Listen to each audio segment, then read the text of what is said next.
ঢাকা বিশ্ববিদ্যালয় সিরাত মাহফিল 2024 বাস্তবায়ন কমিটির প্রতি যারা আমাকে এখানে দাঁড়াবার সুযোগ করে দিয়েছেন, বিশেষভাবে অন্তঃস্থল থেকে কৃতজ্ঞতা জানাচ্ছি ঢাকা বিশ্ববিদ্যালয় কর্তৃপক্ষকে এই চমৎকার আয়োজনটি করবার অনুমতি প্রদান করবার জন্য এবং সার্বিক সর্বাত্মক সহযোগিতা করবার জন্য। আমি কোনো ভূমিকা ছাড়াই আমার মূল বক্তব্যে প্রবেশ করতে চাই। আজ 2024-এর যেই সময়টাতে আমরা দাঁড়িয়ে কথা বলছি, আজকের পৃথিবীতে দুর্বলদের পক্ষে কথা বলাটা ফ্যাশনে পরিণত হয়েছে। আপনারা জানেন, দুর্বল মানুষদেরকে নিয়ে কেউ কাজ করলে সমাজে তাকে হিরো মনে করা হয়। আজকের সমাজে দুর্বলদের নিয়ে কাজ করলে তাদেরকে নিয়ে মানুষ অনেক গর্ব করে। এটা গর্বের একটা ব্যাপার যে কেউ দুর্বলদেরকে নিয়ে কাজ করছে। আমরা সুন্নাহ ফাউন্ডেশন থেকে অসহায় দুস্থদের জন্য কাজ করছি। আপনারা অনেকে আমাদেরকে সেজন্য মোবারকবাদ জানাচ্ছেন, শুভেচ্ছা জানাচ্ছেন, আমাদেরকে প্রেরণা দিচ্ছেন। ধন্যবাদ আপনাদের প্রতি। কিন্তু আমি যেটি বলতে চাচ্ছি যে আজ থেকে ঠিক ১৫০০ বছর আগের পৃথিবীতে যদি আমরা ফিরে যাই, তাহলে আমরা লক্ষ্য করলে দেখতে পাবো সেই পৃথিবীতে দুর্বলদের পক্ষে কথা বলাটা ফ্যাশন তো দূরের কথা, সবচেয়ে বড় চ্যালেঞ্জের বিষয় ছিল। আজকের এই অনুকূল পৃথিবীতে দাঁড়িয়ে আপনি দাস-দাসীর অধিকার, আপনি শ্রমিকের অধিকার, আপনি নারীর অধিকার, আপনি অন্য ধর্মাবলম্বী সংখ্যালঘুদের অধিকার নিয়ে কথা বলতে পারেন। এই কথা বলাটা অনেক নিরাপদ, অনেক ফ্লেক্সিবল পরিবেশ আপনি দেখেন। কিন্তু মুহাম্মদ সাল্লাল্লাহু আলাইহি সাল্লাম যখন দুর্বলদের পক্ষে কথা বলেছেন, তখন পৃথিবীতে দুর্বলদের পক্ষে কথা বলাটা সহজ কাজ ছিল না। এটা লাইফ রিস্কের ব্যাপার ছিল, কিন্তু সে কাজটা তিনি করেছেন। সম্মানিত উপস্থিতি, প্রিয় নবী সাল্লাল্লাহু আলাইহি সাল্লাম তিনি দুর্বলদের পক্ষে যে কথা বলেছেন, সেটা আজ আমরা অনেকে যে দুর্বলদের পক্ষে কথা বলি নানা পার্থিব উদ্দেশ্যে, তার সেই দুর্বলদের পক্ষাবলম্বনটা পার্থিব কোনো উদ্দেশ্যে ছিল না। আমরা অনেকে আজ দুর্বলদের পক্ষে কথা বলি কোনো সংস্থার কোনো প্রজেক্ট পাওয়ার জন্য। আমরা অনেকে দুর্বলদের পক্ষে কথা বলি কোনো প্রজেক্ট পেয়েছি সেই টাকা হালাল করবার জন্য। আমরা অনেকে দুর্বলদের পক্ষে কথা বলি সোশ্যাল মিডিয়াতে প্রচুর লাইক কমেন্ট পাওয়া যাবে সেজন্য। আমরা অনেকে দুর্বলদের পক্ষে কথা বলি এর পেছনে আমাদের পার্থিব কোনো স্বার্থ আছে সেই কারণে। মুহাম্মদ সাল্লাল্লাহু আলাইহি সাল্লাম সেই ব্যক্তি ছিলেন যিনি দুর্বলদের পক্ষে কথা বলেছেন প্রচন্ড প্রতিকূল পরিবেশে। তার সেই কথার বিপরীতে তাকে থ্যাঙ্কস বলার মতো পৃথিবীতে কোনো মানুষ ছিল না তখন। মুহাম্মদ সাল্লাল্লাহু আলাইহি সাল্লাম দুর্বলদের পক্ষে কি বলেছেন এটা নিয়ে ঘন্টাকে ঘন্টা কথা বললেও, কি করেছেন তাদের জন্য ঘন্টাকে ঘন্টা আলোচনা করলেও শেষ হবে না। কিন্তু সময় খুবই সংক্ষিপ্ত, আমি এই জন্য মোটা দাগে মূল কথাগুলোতে চলে যেতে চাই। সর্বপ্রথম যেটি বলতে চাই, প্রিয় নবী সাল্লাল্লাহু আলাইহি সাল্লামের আবু দাউদ, তিরমিজি এবং নাসাই বর্ণিত এক হাদিস থেকে আমরা জানতে পারি, তিনি বলেছেন, তোমরা তোমাদের যে সমস্ত দুর্বল মানুষেরা আছে সেই সমস্ত দুর্বল মানুষদের ব্যাপারে আমার কাছে তালাশ করবে, খোঁজ খবর নিবে, তাদের জন্য কোনো কিছুর প্রয়োজন হলে আমাকে বলবে। কেন? কারণ তোমরা জানো যে তোমাদের আল্লাহ তাআলার তরফ থেকে যে রিজিক প্রাপ্ত হও, ফাইন্নামা তুরজাকুন ওয়া তুনসারুনা বিদুআফাইকুম, তোমাদের যারা দুর্বল আছেন সে দুর্বল এবং অসহায় মানুষগুলোর উসিলায়, তাদের কারণে আল্লাহ তাআলা তোমাদেরকে যুদ্ধ বিগ্রহে শত্রুর বিপক্ষে জয় দিয়ে থাকেন, সেগুলো তাদের কারণে দেন। আবার একইভাবে তোমাদের যে রিজিক আল্লাহ তাআলা দিয়ে থাকেন, এই রিজিকটা তোমাদের মধ্যে থাকা যে দুর্বল মানুষগুলো আছে তাদের কারণে আল্লাহ তাআলা দিয়ে থাকেন। সম্মানিত উপস্থিতি, এই হাদিসের মাধ্যমে নবী সাল্লাল্লাহু আলাইহি সাল্লাম বোঝাতে চেয়েছেন তার আশেপাশে দুর্বল মানুষেরাই বেশি থাকে। আপনারা জানেন বেলাল, আম্মার, সোহেব, আরো যে সমস্ত সাহাবী ছিলেন, সালমানে ফারসি রাদিয়াল্লাহু তাআলা আনহু সহ, এই সমস্ত অসহায় মানুষগুলো একাধারে বহিরাগত, বাহির থেকে আসা। আরবের মানুষরা বাহিরের মানুষদেরকে মানুষ মনে করতে কুণ্ঠাবোধ করে অনেকে, বা বেশিরভাগ। সেই সময়ের বাস্তবতা ছিল অনেকটা সেরকম। নবী করিম সাল্লাল্লাহু আলাইহি সাল্লাম সেই পরিস্থিতিতে বাহির থেকে আসা সালমান ফারসি শুধু তার পরামর্শে গোটা মদিনার চতুর্পাশে পরীক্ষা খনন করা সেই কষ্টসাধ্য কাজ শুরু করে দিয়েছিলেন। তিনি বেলাল রাদিয়াল্লাহু তাআলা আনহুর মতো একজন নিগ্রো, ইথিওপিয়ান এবং বাহির থেকে আসা কৃতদাস ছিলেন, সেই মানুষটিকে নবী সাল্লাল্লাহু আলাইহি সাল্লাম মুয়াজ্জিন বানিয়েছেন। আজ আমাদের সমাজে মুয়াজ্জিন মানে খুব সাদামাঠা একটা পদ, তখন মুয়াজ্জিন ছিলেন নবী করিম সাল্লাল্লাহু আলাইহি সাল্লামের পর সবচেয়ে মসজিদের মধ্যে থাকা সম্মানজনক পদ। নবী করিম সাল্লাল্লাহু আলাইহি সাল্লাম এভাবে দুর্বল সাহাবীদেরকে যে আগলে রাখতেন, দুর্বল সাহাবীদের মধ্যে তিনি থাকতেন এমন ভাবে যে আজ নেতারা যদি অন্যদের সাথে চলে, নেতা কে এটা পরিচয় দেওয়ার প্রয়োজন হয় না। কোনো পাওয়ারফুল ব্যক্তি, কোনো নেতা, তিনি যদি তার অনুসারীদেরকে সাথে নিয়ে অনুসারীদের বেষ্টিত হয়ে হাঁটেন, তো তাকে চেনার জন্য কারো জিজ্ঞেস করতে হবে না। আমাদের প্রিয় নবী সাল্লাল্লাহু আলাইহি সাল্লাম তিনি যখন সাহাবীদের মধ্যে বসা থাকতেন, তখন বাহির থেকে আসা মানুষরা জিজ্ঞেস করতে হতো মানফিকুম মুহাম্মদ, তোমাদের মধ্যে মুহাম্মদ লোকটা কে? আপনি চিন্তা করুন, তার বসার মোড়টা এমন ছিল যে অন্য 10 জন সাধারণ সাহাবীর মধ্যে তিনি নিজেকে মিশিয়ে ফেলতেন। তার মধ্যে কোনো অহংকার ছিল না, এমন ভাবে দুর্বলদের সাথে নিজেকে মিশিয়ে ফেলতেন যে বাহির থেকে আসা মানুষ তার অ্যাটিটিউড দেখে, তার বডি ল্যাঙ্গুয়েজ দেখে চেনার কোনো উপায় ছিল না যে মোহাম্মদ নেতা লোকটি কে সাল্লাল্লাহু আলাইহি ওয়াসাল্লাম। সম্মানিত উপস্থিতি, ঠিক একইভাবে আমরা জানি নবী করিম সাল্লাল্লাহু আলাইহি সাল্লাম কারা জান্নাতবাসী, জান্নাতি লোকদের মার্কা কি, সেটা বলতে গিয়ে বলেছেন যে আল্লাহ আখবিরুকুম বিআহলিল জান্নাহ, তোমাদেরকে কি আমি বলে দিব না যে তোমাদের মধ্যে বিচরণকারী মানুষদের মধ্যে কারা কারা জান্নাতি, জান্নাতি হিসাবে তোমরা কাদেরকে সুধারণা করতে পারো, তাদের আলামত কি, যে আলামত দেখে তুমি অনুমান করবে, আন্দাজ করবে লোকটা জান্নাতি। নবী করিম সাল্লাল্লাহু আলাইহি সাল্লামের পর নিজে জবাব দিয়ে বলেছেন কুল্লু দাঈফিন মুতাদাঈফ, যে সমস্ত মানুষগুলো দুর্বল, বিনয়ী, নিরীহ, এই মানুষগুলো জান্নাতি। অর্থাৎ যদি তাদের ঈমান অন্য সব বিষয়গুলো ঠিকঠাক থাকে, পাশাপাশি তিনি যদি নিরীহ গোছের হন, বিনয়ী হন, বিনম্র হন, তিনি যদি খুব বেশি অহংকারী, অনেক বেশি রূঢ় স্বভাবের না হন, তাহলে এই মানুষগুলো জান্নাতি হওয়ার এটি একটি বড় লক্ষণ। এখানে নবী করিম সাল্লাল্লাহু আলাইহি সাল্লাম দুর্বলতাকে জান্নাতি হওয়ার, নবী সাল্লাল্লাহু আলাইহি সাল্লাম দুর্বলতাকে বা বিনয়কে জান্নাতি হওয়ার লক্ষণ হিসাবে উল্লেখ করেছেন। এখান থেকে বোঝা যায় দুর্বলদের অবস্থান তার কাছে কেমন ছিল। আমরা নবী সাল্লাল্লাহু আলাইহি সাল্লামের যে দুর্বলদের প্রতি তার যে ভালোবাসা, তাদের অধিকার আদায়ের প্রচেষ্টা, তাদেরকে সমাজে তাদের যথাযথ অধিকার ফিরিয়ে দেওয়ার প্রচেষ্টা, সে সম্পর্কে যদি আমরা কয়েকটা উপমা দিতে চাই, আমরা একজন একজন করে বলতে চাই। নারীদের ব্যাপারে বলতে চাই, ইতিমধ্যে ওবায়দুল্লাহ হামজা সাহেব আলোচনা করেছেন নারীদের সম্পর্কে, কিছু কথা হয়তো রিপিট হবে, তারপর আমি সংক্ষেপে শুধুমাত্র টাচ করে যাই। আপনারা জানেন নবী সাল্লাল্লাহু আলাইহি সাল্লাম যে সমাজে এসেছেন, সেই সমাজে নারী হিসেবে জন্মগ্রহণ করাটা এটা একটা অপরাধ ছিল।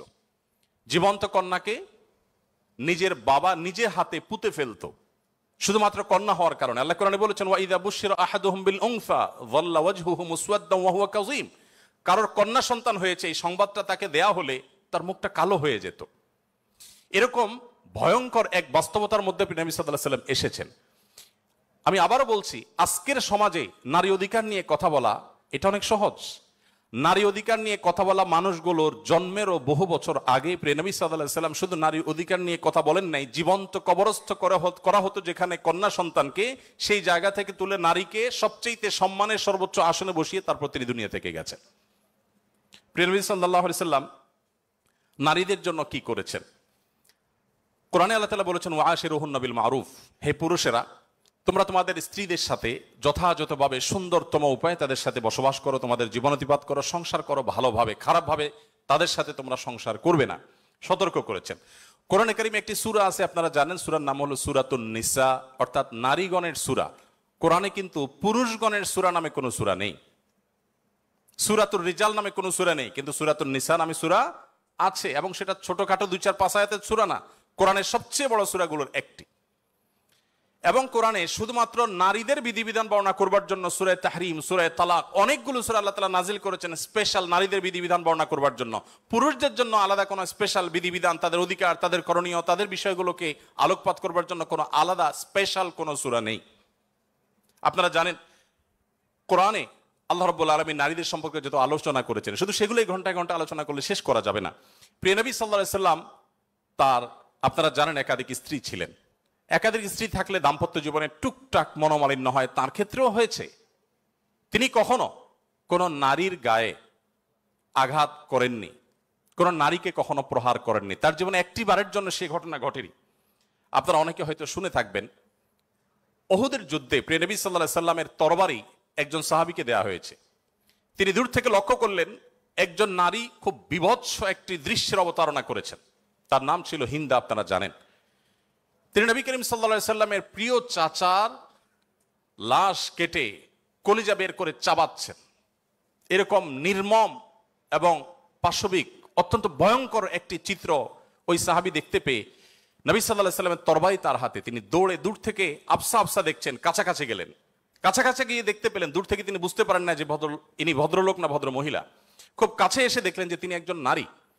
তিনি তখন বলেছেন পরবর্তীতে যে আমি তরবারিটা তুলেছিলাম যে তার শিরকে আমি তার ধড় থেকে, দেহ থেকে আলাদা করে দিব, কিন্তু তৎক্ষণাৎ আমার মনে হলো এই তরবারিটা তো সেই মানুষটার যে মানুষ কোনোদিন কোনো নারীর গায়ে আঘাত করেন নাই, আমি যত কঠিন দৃশ্যই দেখি না কেন, আমি নবী সাল্লাল্লাহু আলাইহি সাল্লামের তরবারি দিয়ে কোনো নারীকে আঘাত করতে পারি না। তিনি সেই অবস্থাতে এরকম ভয়ঙ্কর একটি দৃশ্য দেখার পরও নবী করিম সাল্লাল্লাহু আলাইহি সাল্লামের জীবন চরিত্রের মধ্যে তিনি নারীদেরকে যেভাবে সম্মান দিতেন, মর্যাদা দিতেন, শুধুমাত্র সেই বিষয়টিকে স্মরণ করে তরবারিকে খাপে ঢুকিয়ে তিনি সেখান থেকে ফিরে এলেন। প্রিয় নবী সাল্লাল্লাহু আলাইহি ওয়াসাল্লাম তিনি যুদ্ধের ময়দানে কয়েক শ্রেণী মানুষকে কোনোভাবেই যেন হত্যা না করা হয় তার জন্য আগে থেকে বলে রেখেছেন, এবং যুদ্ধের আগে যোদ্ধাদেরকে, মুজাহিদদেরকে বলে রাখতেন, খবরদার রণাঙ্গনে শত্রুপক্ষের অন্য সব মানুষকে আঘাত করলো, নারীদেরকে আঘাত করবে না। আপনারা এই জন্য সাহাবীদের মধ্যে পুরুষ সাহাবীদের শহীদ হওয়ার অনেক লম্বা ফিরিস্তি বা লিস্ট আপনারা দেখতে পান, মহিলা সাহাবীদের লিস্ট খুব বেশি একটা দেখা যায় না। যদিও পুরুষদের আল্লাহর জন্য জীবন উৎসর্গ করার এই পথের সর্বপ্রথম পথ নির্দেশ করেছেন যিনি, অবাক করা বিষয় হলো তিনি একজন নারী, সুমাইয়া রাদিয়াল্লাহু তাআলা আনহা। প্রিয় ভাইরা আমার, নবী করিম সাল্লাল্লাহু আলাইহি সাল্লাম তার জীবনের একেবারে শেষের দিকের বক্তব্যগুলোর, ভাষণগুলোর একটি ছিল ইস্তাউসু বিন-নিসাই খায়রা, তোমরা নারীদের ব্যাপারে আমার কাছ থেকে ভালো ওসিয়ত গ্রহণ করো। অর্থাৎ আমি তোমাদেরকে ওসিয়ত করছি, আমি জীবনের শেষ মুহূর্তে, অন্তিম মুহূর্তে তোমাদেরকে উপদেশ দিচ্ছি, নারীদের বেলায়, মহিলাদের ব্যাপারে তোমরা ভালো আচরণ করবে, এটি আমার কাছ থেকে শুনে রাখো। নবী করিম সাল্লাল্লাহু আলাইহি ওয়াসাল্লাম তিনি তিনটি জিনিসকে খুব বেশি ভালোবাসতেন, তিনটি জিনিস তার কাছে খুব বেশি প্রিয় ছিল। আপনারা অনেকে হাদিসটি জানেন। তার একটি ছিল সুগন্ধি, তিনি পারফিউম, আতর খুব পছন্দ করতেন। আরেকটি ছিল সালাত, নামাজ, এটি তার চক্ষু শীতলতার কারণ ছিল, তার অনেক ভালো লাগতো নামাজ আদায় করতে। আরেকটি ছিল নারী। এখানে নারী প্রিয়র অর্থ হলো বাবা এবং মায়ের মধ্যে নবী সাল্লাল্লাহু আলাইহি সাল্লাম বাবার চাইতে মাকে বেশি প্রায়োরিটি দিতেন। সন্তানের মধ্যে ছেলে এবং মেয়ের মধ্যে মেয়েকে বেশি ভালোবাসতেন, এত বেশি ভালোবাসতেন যে প্রিয় নবী সাল্লাল্লাহু আলাইহি সাল্লামকে আল্লাহ তাআলা ছেলে সন্তান দিয়েছেন, তাদের সবাইকে শৈশবে মৃত্যু দিয়েছেন, তার একমাত্র চারটি কন্যা সন্তানকে বাঁচিয়ে রেখেছেন। দিন শেষে তিনি কন্যাদের বাবা হয়ে বেঁচেছিলেন, ছেলেদের বাবা হয়ে বেঁচে ছিলেন না। ঠিক একইভাবে প্রিয় নবী সাল্লাল্লাহু আলাইহি সাল্লামের আরেকটা হাদিস সহিহ মুসলিমে বর্ণিত হয়েছে, আমরা জানি নবী সাল্লাল্লাহু আলাইহি সাল্লাম বলেছেন, কেউ যদি তার দুটি কন্যা সন্তানকে প্রাপ্তবয়স্ক হওয়া পর্যন্ত সুন্দর আচরণ করে, যথাযথভাবে লালন পালন করে, কোনো প্রকার বৈষম্য না করে, অবিচার না করে, তাদের প্রতি সদাচরণ করে, তো কিয়ামতের ময়দানে নবী সাল্লাল্লাহু আলাইহি সাল্লাম বলেছেন সেই লোক শুধু জান্নাতে যাবে না, কিয়ামতের দিন আল্লাহ নবী সাল্লাল্লাহু আলাইহি সাল্লাম বলেছেন আনা ওয়া হুয়া কাহাতাইন, সে এই দুটি আঙ্গুল যেরকম পাশাপাশি অবস্থান করছে জান্নাতে আমার ঠিক কাছাকাছি এইভাবে অবস্থান করবে, দুটি কন্যা সন্তানকে যথাযথভাবে পালন করবার কারণে। আমি জানি না আপনারা নিশ্চয় অনেক হাদিস পড়ে থাকবেন, আপনারা এমন কোন হাদিস পেয়েছেন কিনা যে 1 ডজন ছেলে সন্তান লালন পালন করলে এইরকম কোন ফজিলত এর কথা কোথাও বলা হয়েছে? আপনারা দেখেছেন এরকম কোন হাদিস? আমি অন্তত পাই নাই যে 1 ডজন ছেলে লালন পালন করেছে কোনো মা বাবা, তার বিনিময়ে তাদেরকে নবী সাল্লাল্লাহু আলাইহি সাল্লাম বলেছে যে 12টা যেহেতু করেছে, 2টা মেয়ের বিপরীতে 12টা ছেলে করেছে, একটা পুরস্কার হোক না, এরকম কোন পুরস্কারের কথা আমার জানা নেই। এরপরে যখন এক শ্রেণী মানুষ বলে যে ইসলাম নারীদেরকে ঠকিয়েছে, তখন তাদের ব্যাপারে কি বলা যায় সেটা আপনারা ঠিক করবেন। সম্মানিত উপস্থিতি, নবী করিম সাল্লাল্লাহু আলাইহি ওয়াসাল্লাম বলেছেন, কোনো বাবা, কোনো অভিভাবক, কোনো প্যারেন্টস, কোনো মা যদি কোনো কন্যার কারণে কন্যার দায়গ্রস্ত হয়ে পড়েন, সমাজের মানুষের কুসংস্কারের কারণে যদি তার মুখটা ছোট হয়ে যায়, কোনো কারণে তিনি যদি কোণঠাসাময় পরিস্থিতির মধ্যে পড়ে যান, এরপরও তিনি যদি সেই মেয়েদেরকে লালন পালন করার ক্ষেত্রে কোনো কার্পণ্য না করেন, সমাজের বিরুদ্ধে দাঁড়িয়ে বুক টান টান করে যদি তার কন্যাদেরকে তিনি ভালোবাসা দেন, সদাচরণ করেন, তাদের অধিকার যথাযথভাবে দিয়ে দেন, দুঃখিত, তাহলে সেক্ষেত্রে নবী সাল্লাল্লাহু আলাইহি ওয়াসাল্লাম বলেছেন এই কন্যাদের প্রতি সদাচরণ করবার কারণে জাহান্নাম থেকে মুক্তির কারণ হবে কিয়ামতের ময়দানে ওই ব্যক্তির জন্য। এটি নবী সাল্লাল্লাহু আলাইহি ওয়াসাল্লামের আরো বহু হাদিস আছে, আমি আর সেদিকে যাব না, শুধুমাত্র একটি হাদিস বলে শেষ করব। সেটা হলো, আপনারা জানেন নবী করিম সাল্লাল্লাহু আলাইহি সাল্লামকে জিজ্ঞাসা করা হলো, ইয়া রাসূলুল্লাহ মান আহাক্কুন নাসি বিহুসনি সুহবাতি, আমার সবচেয়ে ভালো আচরণ পাওয়ার অধিকারটা কার? নবীজি সাল্লাল্লাহু আলাইহি সাল্লাম বলেছেন উম্মাক, তুমি সবচেয়ে ভালো আচরণ করবে তোমার মায়ের। এরপর জিজ্ঞাসা করা হলো, হে আল্লাহর রাসূল তারপর?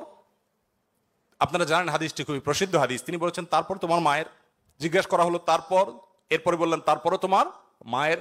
এরপর সাহাবী যখন জিজ্ঞাসা করলেন ইয়া রাসূলুল্লাহ তারপর, এরপর বললেন তোমার বাবার। আপনারা অনেকে শুনেছেন ডক্টর জাকির নায়েক, তিনি এই হাদিস প্রসঙ্গে বলেছেন আল্লাহ নবী সাল্লাল্লাহু আলাইহি সাল্লাম গোল্ড মেডেলটাও দিলেন মাকে, তারপর সিলভার মেডেলটাও দিলেন মাকে, ব্রোঞ্জটাও দিলেন মাকে, বাবাকে দিলেন একটা সান্ত্বনা পুরস্কার।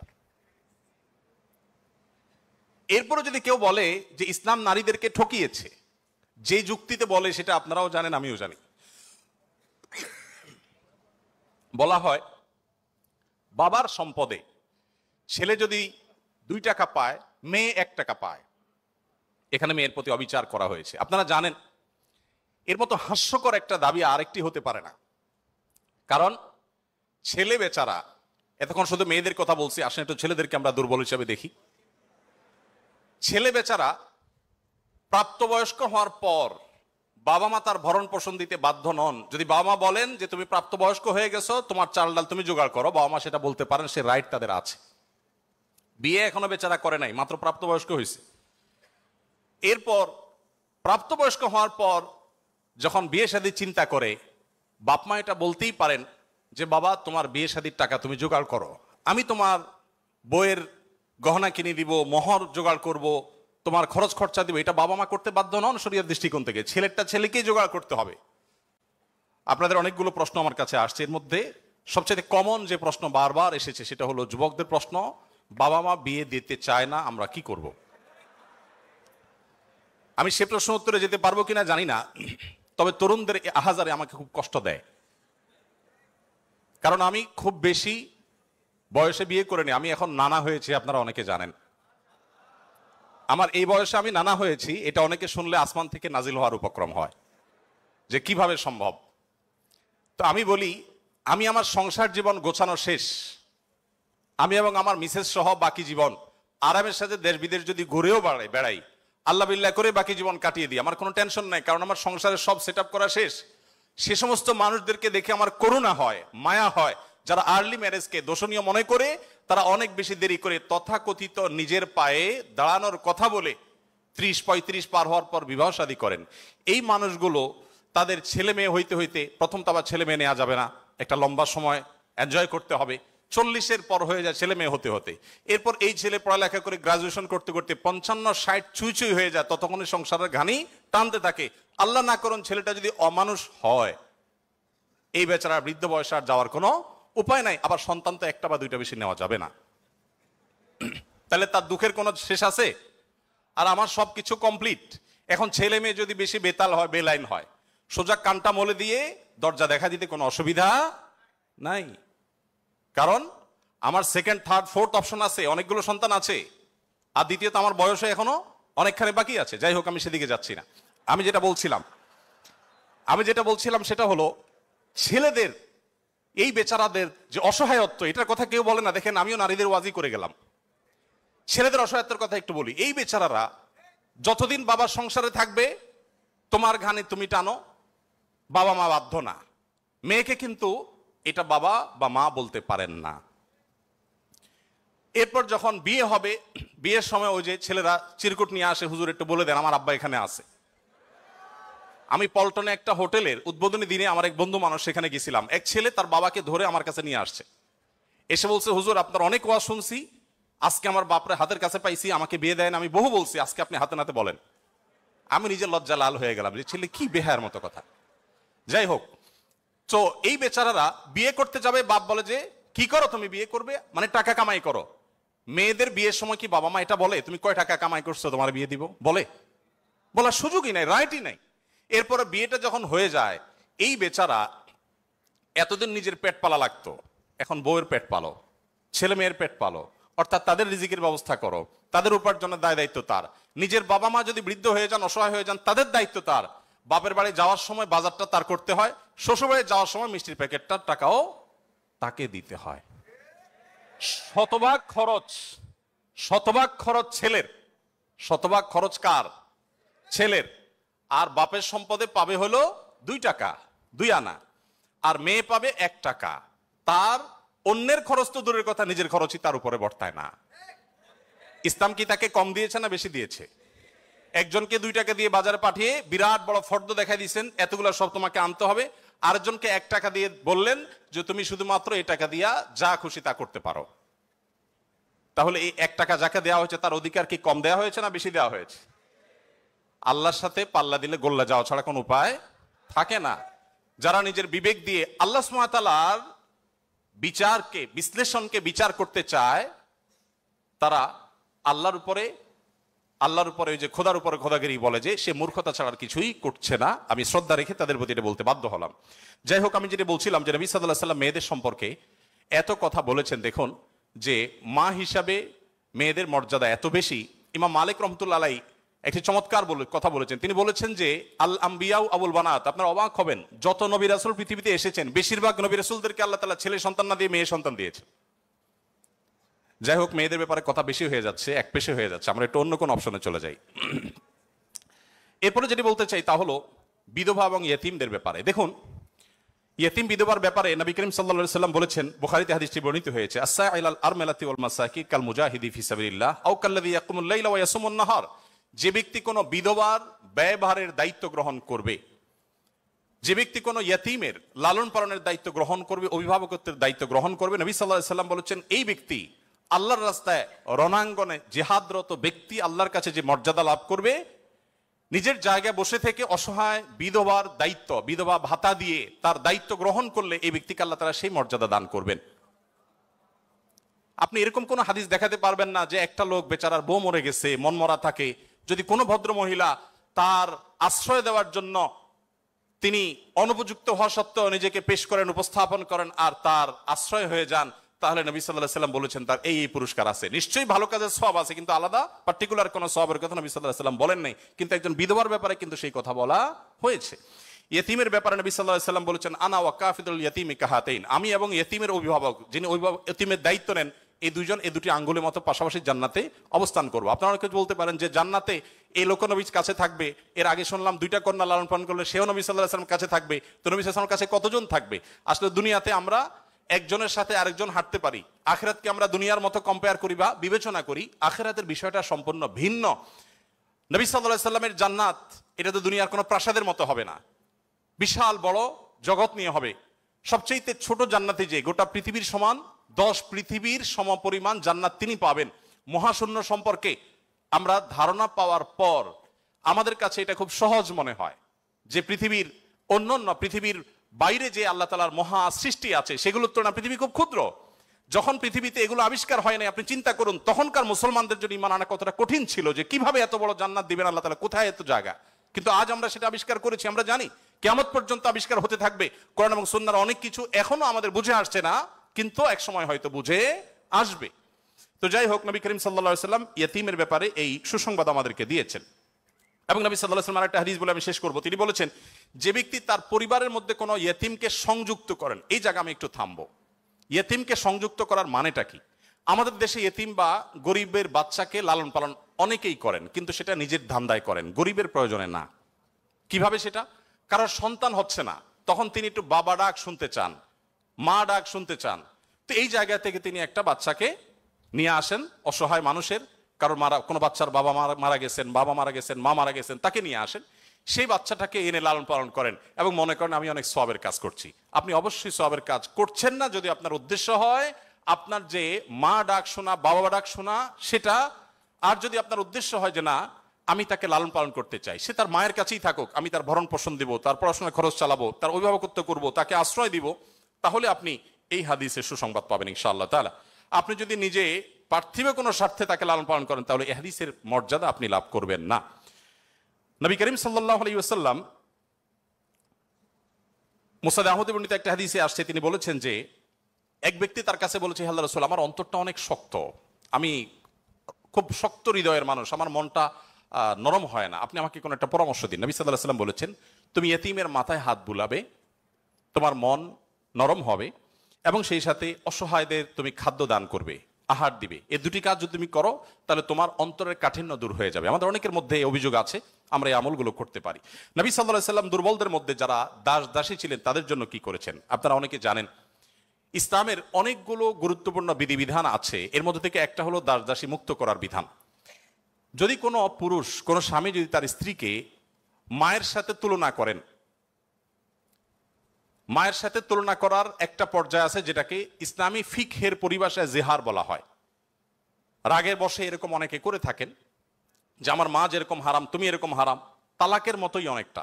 এই টাইপের কথা যদি কেউ বলেন, তার প্রায়শ্চিত্ত হলো তাকে একটি দাস মুক্ত করতে হবে।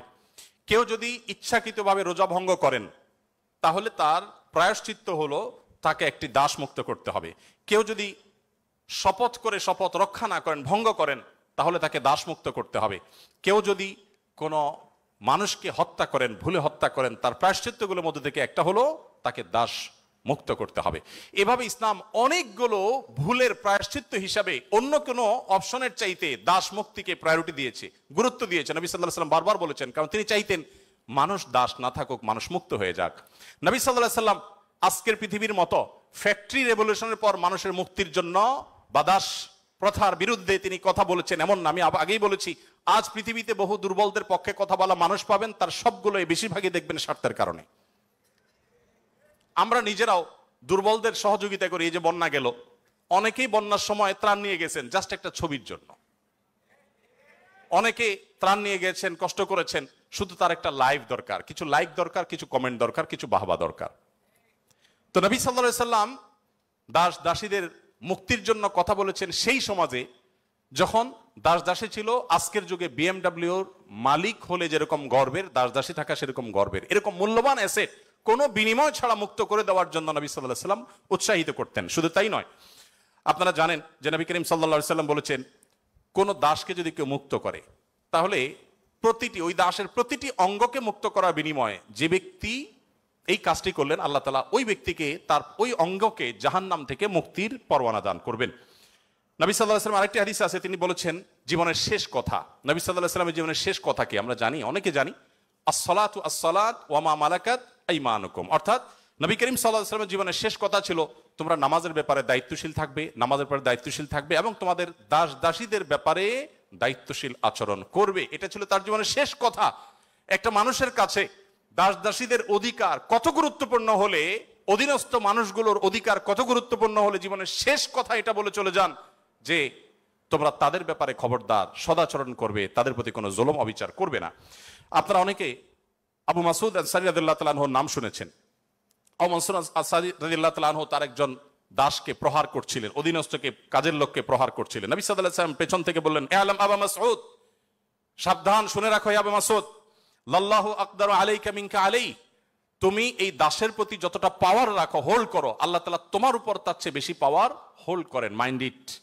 এই কথা শোনার পর আবু মাসউদ আনসারী রাদিয়াল্লাহু তাআলা আনহু সেই দাসকে মুক্ত করলেন। বলে, ইয়া রাসূলুল্লাহ, আমি তাকে মুক্ত করে দিলেন। তখন নবী সাল্লাল্লাহু আলাইহি ওয়াসাল্লাম বলেছেন, যদি তুমি আজ তাকে মুক্ত না করতে, জাহান্নাম তোমাকে স্পর্শ করতো। আব্দুল্লাহ ইবনে ওমর রাদিয়াল্লাহু তাআলা আনহু বলেছেন, আমি নবী করিম সাল্লাল্লাহু আলাইহি ওয়াসাল্লামকে বলতে শুনেছি, যে ব্যক্তি কোনো দাসের প্রতি জুলুম করবে, তাকে অন্যায়ভাবে প্রহার করবে, তার কাজের লোককে, অধীনস্থ লোককে, তার প্রায়শ্চিত্ত হলো সেই অধীনস্থ লোকটাকে সে মুক্ত করে দিতে হবে, দাস মুক্ত করে দিতে হবে, যেটা সহজ কোনো ব্যাপার ছিল না তখন। বুখারীর একটি বিশ্ববিখ্যাত হাদিস, স্বর্ণের অক্ষরে যেটা টানিয়ে রাখা দরকার আমাদের বাসা বাড়িতে। নবী সাল্লাল্লাহু আলাইহি ওয়াসাল্লাম বলেছেন, ইখওয়ানুকুম খাওয়ালুকুম, তোমাদের ভাই ব্রাদার যারা, তারাই তোমাদের অধীনস্থ কাজের মানুষ। এই মানুষগুলো সম্পর্কে নবী সাল্লাল্লাহু আলাইহি ওয়াসাল্লাম বলেছেন, জাআলাহুমুল্লাহু তাহতা আইদিকুম, তাদেরকে আল্লাহ তাআলা তোমাদের অধীনস্থ করে দিয়েছেন। এর মধ্যে ইঙ্গিত রয়েছে আল্লাহ চাইলে তোমাকে তার অধীনে করে দিতে পারতেন। অতএব ফামান কানা আখুহু তাহতা ইয়াদি, যে ব্যক্তি তার ভাই তার অধীনে থাকবে, অর্থাৎ কোনো দাস, কোনো দাসী অথবা যে কোনো কাজের মানুষ, এই হাদিসে দাস দাসী কথা বলা হয়নি, যে কোনো কাজের লোক, অধীনস্থ মানুষ যদি কারোর অধীনে থাকে, ফালইউতইমহু মিম্মা ইয়াকুল, তাহলে সে যা খায় একই কোয়ালিটির খাবার যেন তাকে অফার করে, এবং সে যা পোশাক পরে একই কোয়ালিটির পোশাক যেন তাকে পরায়। একটু থামতে চাই এখানে। আপনি একটু কল্পনা করুন, এমন একজন মানুষের, যিনি অনেক পয়সার মালিক, অনেক বড় পদ হোল্ড করেন, তিনি তার ড্রাইভার তার জন্য যখন পোশাক কিনছিলেন, একই সময় তার নিজের পোশাকও কিনছিলেন। একই পোশাক যেটা তার জন্য কিনেছেন, সেম পোশাক ড্রাইভারের সাইজ অনুযায়ী, একই কোয়ালিটির, একই কালারের, একই জিনিস ড্রাইভারের জন্য কিনেছেন। এই দৃশ্যটা কি কল্পনা করা যায়? আজকের বাস্তবতা এটা কি খুব সহজ বিষয় মনে হয়? আমরা তো অনেকে অধীনস্থ মানুষদের পাশে বসে খাবো এটাকেই দোষী বিষয় মনে করি। আমরা কি নিজেদেরকে সভ্য মানে দাবি করি? আজকের পৃথিবীর মানুষের সভ্যতা যেখানে গিয়ে ঠেকবে, নবী সাল্লাল্লাহু আলাইহি সাল্লাম তিনি এবং তার সাহাবা একরাম পৃথিবীকে যেই জায়গায় রেখে গেছেন সভ্যতার, সেখানে পর্যন্ত আজকের পৃথিবী সভ্যতার সর্বোচ্চ শিখরে গিয়ে পৌঁছতে পারবে না। নবী করিম সাল্লাল্লাহু আলাইহি ওয়াসাল্লাম, তাকে একবার জিজ্ঞাসা করা হলো যে, হে আল্লাহ রাসূল, আমাদের যে কাজের লোক আছে, খাদেম আছে, এই লোকগুলোর যত ভুল করে কয়বার মাফ করা যায় আপনি একটু বলেন? মানে এটা সীমা আছে তো, কতবার মাফ করা যায়?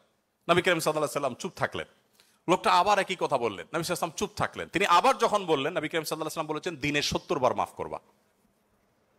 কতবার? এর মানে হলো তুমি নিজেকে নিয়ন্ত্রণহীন করবে না। এই বিষয়ে অবশ্য ওয়াজ করা অনেক সহজ, আমল করা অনেক কঠিন। আল্লাহ তাআলা আমাদেরকে আমলের তৌফিক দান করুন। এভাবে নবী করিম সাল্লাল্লাহু আলাইহি ওয়াসাল্লাম দুর্বলদের পক্ষে, দুর্বলদের অধিকার আদায়ের জন্য অনেক কথা বলেছেন। সেই সময় যখন দুর্বলদের পক্ষে কথা বলা আজকের মতো ফ্যাশনের বিষয় ছিল না।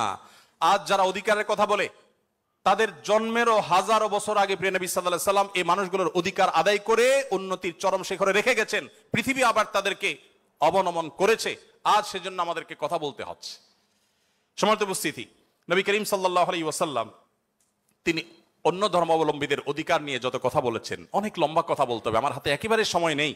আমি শুধু এটুকু বলবো, আল্লাহ তাআলা কোরআনে কারিমে বলেছেন, লা ইয়ানহাকুমুল্লাহু আনিল্লাযীনা লাম ইউকাতিলুকুম ফিদ-দীন ওয়া লাম ইখরিজুকুম মিন দিয়ারিকুম আন তাবাররুহুম ওয়া তুকসিতু ইলাইহিম ইন্নাল্লাহা ইউহিব্বুল মুকসিতিন। যে সমস্ত অন্য ধর্মাবলম্বীরা তোমাদেরকে তোমাদের দেশ থেকে বের করে দেয়নি, তোমাদের উপর কোনো যুদ্ধ চাপিয়ে দেয়নি, অর্থাৎ শান্তিপূর্ণ সহাবস্থান করছে, তাদের প্রতি সদাচরণ করতে তোমাদের আল্লাহ তোমাদেরকে নিষিদ্ধ করেনি না, বরং আল্লাহ তাআলা সদাচরণকারী, ন্যায়নিষ্ঠ আচরণকারীকে ভালোবাসেন। তার মানে সংখ্যালঘুদের প্রতি, অন্য ধর্মাবলম্বীদের প্রতি কোনো মুসলিম যদি সদাচরণ করে, এই লোক আল্লাহর ভালোবাসা পাবে। বাংলাদেশে মানুষ ধর্মপ্রাণ, এদেশে ওলামা একরাম দায়িত্বশীল। এই জন্য আমি প্রায় বলি, আমাদের আশেপাশে অন্য যে কোনো দেশের সংখ্যালঘুদের চাইতে আমাদের দেশের সংখ্যালঘুরা আলহামদুলিল্লাহ অনেক ভালো আছে, সেজন্য আমরা অনেক হ্যাপি এবং সুখী। আমরা চাই তারা আরো ভালো থাকুক। আমাদের আশেপাশের বিভিন্ন দেশে বহু ধর্মীয় দাঙ্গা হয়েছে, শত শত মানুষ মারা গেছে।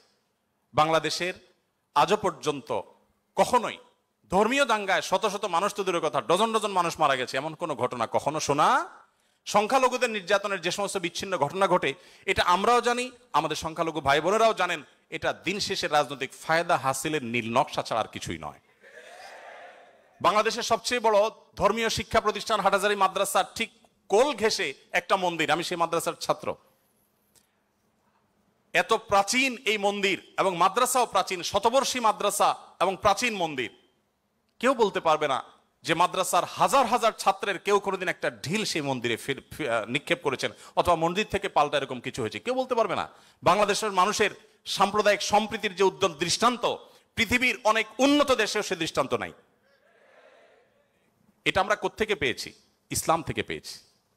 আমাদের সংখ্যালঘু ভাই বোনদের প্রতি সদাচরণ করতে আমাদের ইসলাম বলে, ভালো মুসলিম হওয়ার প্রয়োজনে আমাদের এটা করতে হচ্ছে। অতএব আমরা যত বেশি ভালো মুসলিম হতে পারবো, আমাদের সংখ্যালঘু ভাই বোনরাও তত নিরাপদে থাকবেন। নবী সাল্লাল্লাহু আলাইহি ওয়াসাল্লাম বলেছেন, যেই ব্যক্তি কোনো অমুসলিম, যিনি মুসলিম ভূখণ্ডে বসবাস করার পারমিশন নিয়ে আসছেন, ধরুন বাইরে থেকে ভিসা নিয়ে এসছেন, অনুমোদিত তার বসবাসটা, এরকম কোন অন্য ধর্মাবলম্বীকে যদি কোনো মুসলমান হত্যা করে, এই মুসলমান এই হত্যার কারণে জান্নাত তো দূরের কথা, জান্নাতের ঘ্রাণও সে পাবে না। মানুষটা কিন্তু অন্য ধর্মাবলম্বী। নবী সাল্লাল্লাহু আলাইহি ওয়াসাল্লাম একটা ইহুদির লাশ নিয়ে যাওয়া হচ্ছিল, তিনি সম্মান প্রদর্শন করলেন। সাহাবীরা বললেন, ইয়া রাসূলুল্লাহ, ইহুদির লাশ আপনি সম্মান প্রদর্শন করছেন? নবী সাল্লাল্লাহু আলাইহি ওয়াসাল্লাম বলেছেন, আলাইসাত নাফসা, সে কি মানুষ না? লোকটা ইহুদি হতে পারে কিন্তু তিনি মানুষ না। আব্দুল্লাহ ইবনে ওমর রাদিয়াল্লাহু তাআলার বাসায় ছাগল জবে হয়েছে, তিনি বাহির থেকে এসে জিজ্ঞাসা করলেন, আহাদাইতুম লিজারনাল ইয়াহুদি, আমাদের ইহুদি প্রতিবেশী বাসায় গোশত পাঠিয়েছো? বাসার লোকজন বলল, না তো। তখন তিনি বললেন, আল্লাহ রাসূল সাল্লাল্লাহু আলাইহি ওয়াসাল্লাম প্রতিবেশীর অধিকার নিয়ে এত কথা বলেছেন যে নিজের সম্পদে তাদের হিস্সা আল্লাহ তাআলা নির্ধারণ করে দেওয়ার উপক্রম হয়েছিল, আর তোমরা কেন প্রতিবেশী বাসায় খাবার পাঠাওনি?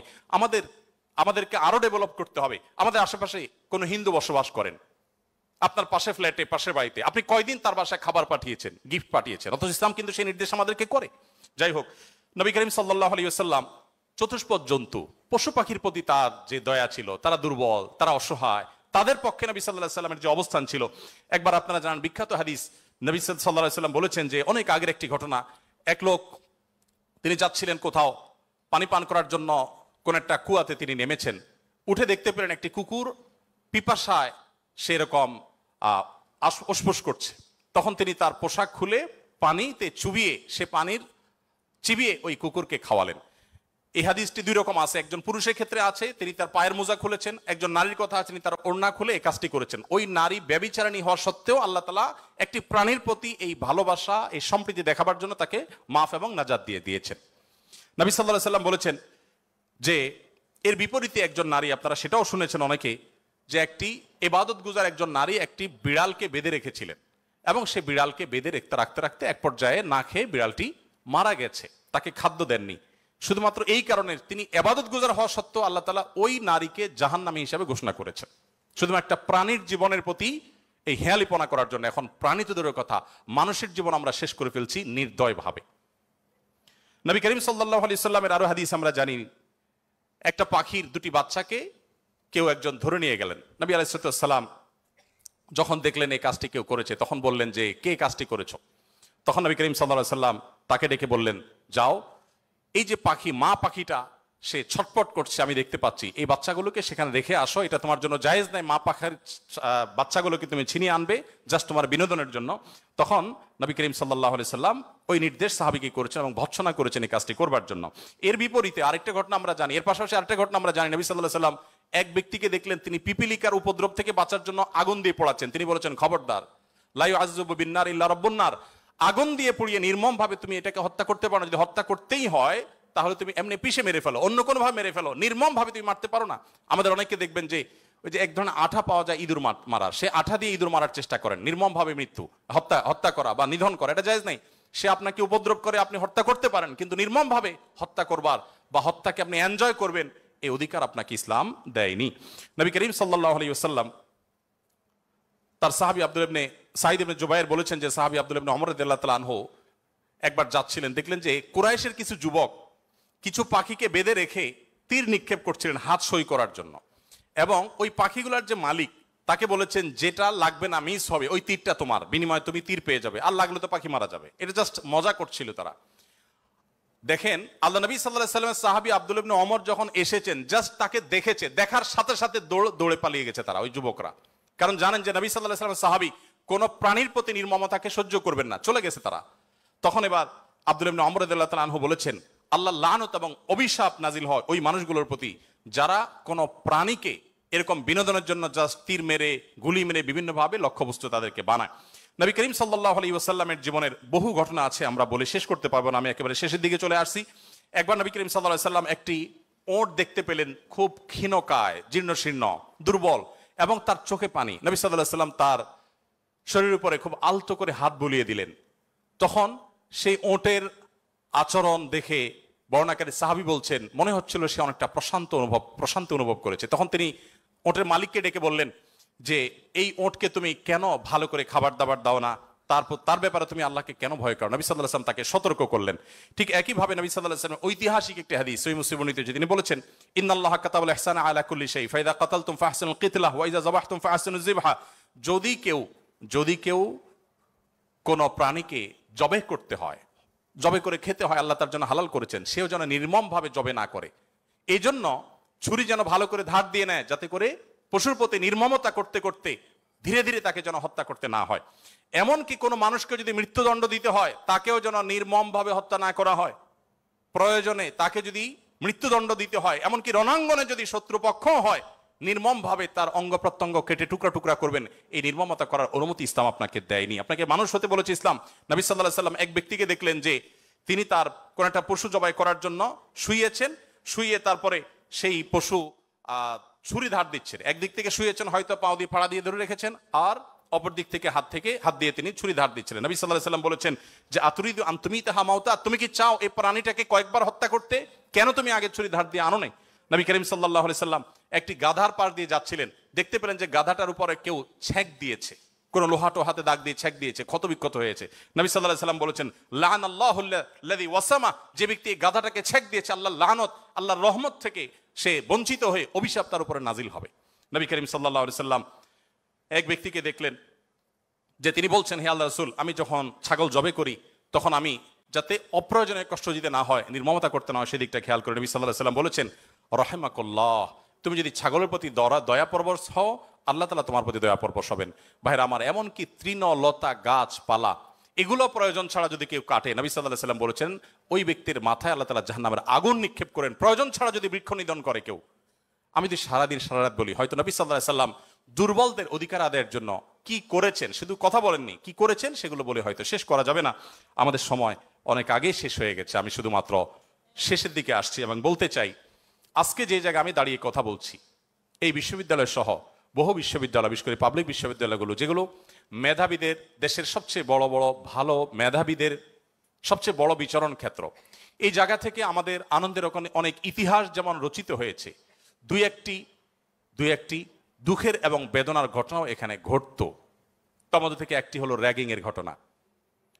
নতুন একজন শিক্ষার্থী, যেখানে পুরাতন শিক্ষার্থী বা বড় ভাইদের কাছে, সিনিয়রদের কাছে স্নেহ ভালোবাসা পাওয়ার কথা, র্যাগিং এর নামে তাকে অপমানিত করা, অপদস্থ করা, তাকে হ্যারাসমেন্ট করা, তাকে অপমান অপদস্থ করে পশুর মতো বুনো আনন্দে মেতে ওঠা, এটা আমাদের দেশের অনেক শিক্ষা প্রতিষ্ঠানের একটি অঘোষিত কালচারে পরিণত হয়েছিল। আমরা আশা করব এই পশুত্ব, এই নির্মমতা, এটা আমাদের দেশে আর কোনো শিক্ষা প্রতিষ্ঠানে কোনোদিন ফিরে আসবে না। আমরা সবাই যদি দায়িত্বশীল হই, আমরা সবাই যদি মানুষ হই, ভালো মুসলমান হতে হলে ভালো মানুষ আমাদেরকে হতে হবে। আমরা যদি ভালো মানুষ হই, তাহলে আমাদের দ্বারা এরকম ঘটনা কখনো ঘটতে পারে না। একজন মানুষের কষ্ট কারোর আনন্দের কারণ হতে পারে না। নবী করিম সাল্লাল্লাহু আলাইহি ওয়াসাল্লাম বলেছেন, যে ব্যক্তি কোনো ছোটদের প্রতি স্নেহ করে না, ভালোবাসে না, সে আমার উম্মত না। ছোট এবং জুনিয়রদের প্রতি যদি স্নেহ মমতা না থাকে, ভালোবাসা না থাকে, সে আর যা হোক নবী করিম সাল্লাল্লাহু আলাইহি ওয়াসাল্লামের উম্মত হিসাবে পরিচিতি পাবে না। অতএব র্যাগিং এর এই অপসংস্কৃতিকে ঝেঁটিয়ে শিক্ষা প্রতিষ্ঠানগুলো থেকে বিদায় করতে হবে আপনাদেরকেই। সবাই রাজি আছেন তো ইনশাআল্লাহ? আল্লাহ তাআলা আমাদের সবাইকে সেই তৌফিক দান করুন। সময় উপস্থিতি, আমাদের আসরের সময় হয়ে গেছে অনেক আগেই। আমি খুব সংক্ষেপে শেষ করলাম। আপনাদের প্রশ্ন, অনেকগুলো প্রশ্ন আমার কাছে আছে, কিন্তু প্রশ্ন আমি এখনো টাচই করতে পারলাম না, তো সেজন্য আমি ক্ষমা চেয়ে নিচ্ছি। নামাজের পর আর কোনো সেশন আদৌ থাকবে কিনা আমি জানি না, তবে যেহেতু প্রশ্নগুলো আপনারা দিয়েছেন, আমি কোনো লাইভে সেটার উত্তর দিয়ে যেতে পারি। আর যদি নামাজের পরে সেশন হয়, তাহলে সেখানে আমরা 15-20 মিনিটের প্রশ্নগুলো উত্তর দেওয়ার চেষ্টা করতে পারি। আর একটি আহ্বান আপনাদের প্রতি আমি রাখতে চাই, সেটা হলো, আপনারা অনেকে আমাদের সাথে বিভিন্ন সময় যোগাযোগ করেন যে আসুন্নাহ ফাউন্ডেশনের সাথে আপনারা কিভাবে ইনভলভ হবেন। আপনারা অনেকে হয়তো মনে করেন আমরা শিক্ষার্থী মানুষ, আমরা টাকা পয়সা দিতে পারবো না, তাহলে আসুন্নাহ ফাউন্ডেশনের সাথে কিভাবে ইনভলভ হবে। আমি আপনাদেরকে বলতে চাই, আসুন্নাহ ফাউন্ডেশনের যে ওয়েবসাইট আছে, asunnahfoundation.org, আমাদের এই ওয়েবসাইটে ভলান্টিয়ার রেজিস্ট্রেশন বা ভলান্টিয়ার নিবন্ধন যে ফিচার আছে, সেখানে ক্লিক করে আপনি আপনার তথ্যপত্র দিয়ে যদি সাবমিট করে রাখেন, আমাদের কাছে আপনাদের ডাটা চলে আসবে। আপনারা যেন আনন্দিত হবেন যে আমাদের ফেনী, লক্ষ্মীপুর, নোয়াখালীতে বন্যা দুর্গতদের যে পুনর্বাসনের কার্যক্রম চলছে, সেখানে প্রায় 45টা টিম, 45টা টিম সেখানে কাজ করছে। এই প্রত্যেকটা টিমে কোনো না কোনো পাবলিক বিশ্ববিদ্যালয়ের ছাত্ররাই নেতৃত্ব দিচ্ছেন। তাদের সাথে কোনো ব্যবসায়ীকে, কোনো চাকরিজীবীকে ট্যাগ করা হয়েছে। 3 জন করে এক একটা টিমে থাকে, তারা সেখানে কাজ করছে, তথ্যপত্রগুলো ভেরিফিকেশন করছে। তাদের তথ্যপত্রের ভিত্তিতে আমরা ইনশাআল্লাহ অসহায় এবং দুস্থ মানুষদের ঘরগুলো বানিয়ে দেওয়ার, কৃষকদেরকে নগদ অর্থ সহায়তা দেওয়ার এবং অন্যান্য কার্যক্রম আমরা পরিচালনা করব। তো আপনারা যদি ফাউন্ডেশনের সাথে ইনভলভ হতে চান, আমি আপনাদের সবাইকে উদাত্ত আহ্বান করতে চাই, এমনকি আমাদের বোনদেরকেও বলতে চাই যে আপনারাও আমাদের ফাউন্ডেশনের ভলান্টিয়ার হিসেবে নিবন্ধন করতে পারেন। আমাদের যখন প্রয়োজন হবে, আমরা কোনো সময় আমাদের নিবন্ধিত ভলান্টিয়ারদেরকে প্রায়োরিটি দিয়ে বিভিন্ন কাজের ক্ষেত্রে আমরা তাদেরকে ইনভলভ করে থাকি। আমরা আশা করি যে আমাদের কল্যাণমূলক কাজে আপনারাও সাথী হবেন, সঙ্গী হবেন। আজকের এই আয়োজন, এত সুন্দর একটি আয়োজন করবার জন্য কর্তৃপক্ষকে আমি ধন্যবাদ জানাই, এবং বিশেষভাবে ধন্যবাদ জানাই আমাকে এখানে এসে কিছু কথা বলবার সুযোগ দেওয়ার জন্য। আমার কথার মধ্যে যদি সঠিক কিছু বলে থাকি আল্লাহর তরফ থেকে, ভুল কিছু বলে থাকলে সেটি আমার তরফ থেকে, শয়তানের তরফ থেকে। আল্লাহ তাআলা আমাদের সবাইকে নবী করিম সাল্লাল্লাহু আলাইহি ওয়াসাল্লামের রঙে রঙিন হওয়ার তৌফিক দান করুন, তার আদর্শবান হওয়ার তৌফিক দান করুন। জাযাকুমুল্লাহ খাইরা। আসসালামু আলাইকুম ওয়া রাহমাতুল্লাহি ওয়া বারাকাতুহু।